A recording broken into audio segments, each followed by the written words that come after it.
Joining us now with more is General Flynn's attorney, Sidney Powell. Been a long time, Sidney. Here's what we're learning. Well, we're learning that McCabe, by the way, this is interesting, he knew the debunked dossier was needed to get the FISA applications, and he had no idea if any of it was true. And he said without the dirty Russian dossier of Hillary Clinton, that none of the FISA applications would have gone through. Oh, they all knew it was false, Sean. This was a deliberate, malevolent, concerted effort to destroy an honest man and thereby get to the President of the United States to destroy him. There's no doubt about it whatsoever. I would encourage people to read the actual documents themselves, the government's own reports, the agent's own notes. They're all attached as exhibits to the government's filing today and our filings in the last 10 days or so.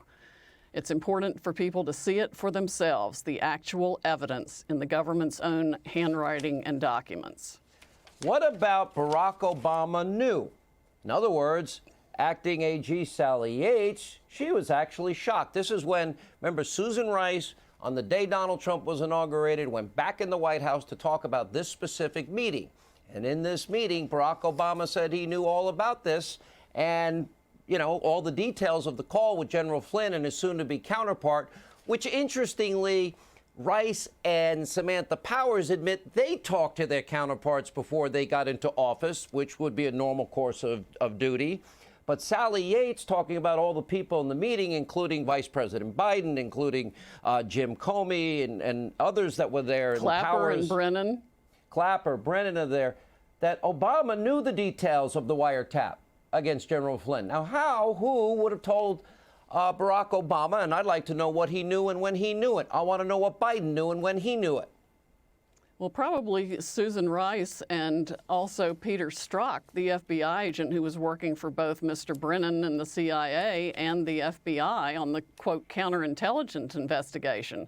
We have to go back at least to August 15 of 2016 when Strzok and Page text each other about the insurance policy they discussed in McCabe's office.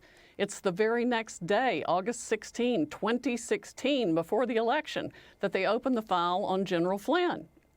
And it's the day after that they slipped the agent into the presidential briefing in complete breach of trust that's supposed to exist there for a presidential briefing to spy on General Flynn because he is there with President Trump for that briefing.